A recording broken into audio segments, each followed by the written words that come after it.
अंधेर नगरी चौपट राजा। राजा जब पढ़ल लिखल रहेला तो उ जनता के साथे न्याय अन्याय जौन भी होला सब समझेला। लेकिन जब अनपढ़ जाहिल राजा देश के हो जाई तो इहे हाल होई देश के। आज देख लो अपने बिहार में मतदाता पुनरीक्षण जौन बा शुरू भइल बा। ई तो पहिले से हम चिल्लात रहनी है जे ए समय जौन देश में सत्ता बिया उ सारा सिस्टम जितना भी सुरक्षा एजेंसी से लगाए, कोर्ट से लगाए, निर्वाचन आयोग तक सरकार के अधीन हो गल बा। सरकार जैसे जैसे कहतिया वैसे जौन बा चुनाव अधिकारियों काम करता रहे। काहे कि चुनाव अधिकारी उहो एगो आईएएस कैडर के होले, कोनो उ आसमान से नइखन आयल, उनहु के पोस्टिंग के डर रहेला आ सबसे बड़ तो अपने जान के डर रहेला। तो ऐसे जवन सत्ता चाही उ तो करही के बा।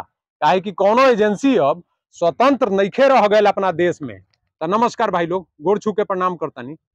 हम अमरदीप सिंह बिहारी। और का हाल चाल बा? अपना बिहार में देख ले नु हाहाकार मच गइल बा। बतावो हई अनपढ़ जाहिल नेतन के अभी जौन बा बताइए सजे मतदाता पुनरीक्षण में जौन बा का कागज चाहिए।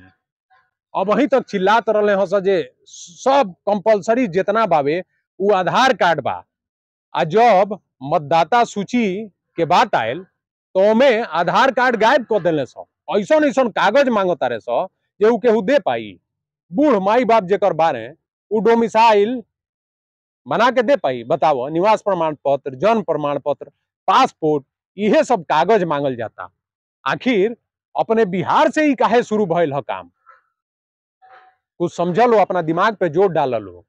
और जौन अपने देश के राजा जौन बैठल बारे नरेंद्र दामोदर दास मोदी, वो भले वो पढ़ल लिखल नहीं खन जौन हम जानतानी, लेकिन दिमागवा बहुत बा उनका लगे। वो जानता रहे जे बिहार में कबो हम सत्ता में ना आ पाएम जब तक मतदाता के छेड़छाड़ ना करें। अरे मतदाता पुनरीक्षण जब करे के बा तो ओमे देख लो के जौन बा ऊपर चल गइल बा, ऐसन ऐसन लोगन के जौन बा, आ चाहे जेकर दूगो राज्य में अपन मतदान कार्ड बनैले बा लो, तो ऐसन ऐसन लोगन के छटनी करबा कि शुरू से लेके अंत तक जौन बा लोग के कागजे जौन बा मांगल शुरू कर देबा। के दे पाई हो कागज? तू तो यही खातिर करता रहो कि अब वहीं तक तो बिहार में तहार सरकार कबो बनल ना।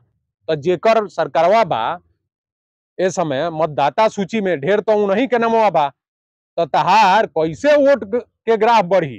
तो यह सब उल जलूल हरकत तू करत रहता रह खाली जौन। लेकिन ये बिहार हो, बिहार केहू के जौन बा तानाशाही ना झेलेला। यही न जौन बा कितना नेता अइले आ बिहार जौन बा उनका के दबोच के आ खत्म कर दिलक। तो सत्ता में जौन भी इ नेता बैठल बारे अपन घमंड अहंकार अपना घरे रखलो। है जौन बा बिहार में इ मतदाता पुनरीक्षण में जौन कागज वगज मांग करत रहो सब ही खत्म जल्दी से कर दलो। ना तो है जितना सरकारी कर्मचारी आवता रहे, गांव गांव घूमता रहे, बीएलओ चाहे चुनाव अधिकारी, ये अब दौड़ा दौड़ा के आ मारल पीटल जई हैं। काहे कि जनता से बढ़ के केहू ना होला। उ तो सरकार के उ तनख्वाह लेता रहे, दूगो रोटी खाता रहे, परिवार उनकर जियता, तो जौन सरकार कही उ उनका करे के बा। लेकिन जनता केहू के गुलाम नहीं खे आ ना अधीन बा। तो अब वहीं से ही अपन जौन बा फैसला जौन लेले बारा लो है पागलपन आला एके खत्म कर लो। ना तो अब पूरा बिहारी सड़क पे माने मार्च कर जई है।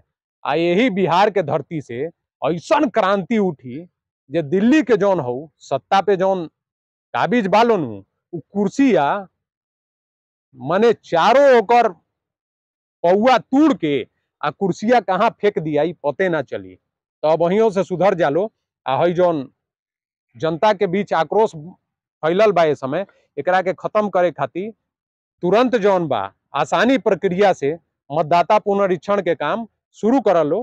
केहू के में जौन बा आपत्ति नहीं खे। लेकिन जब उल जलूल काम करब लो तो सबके आपत्ति हुई।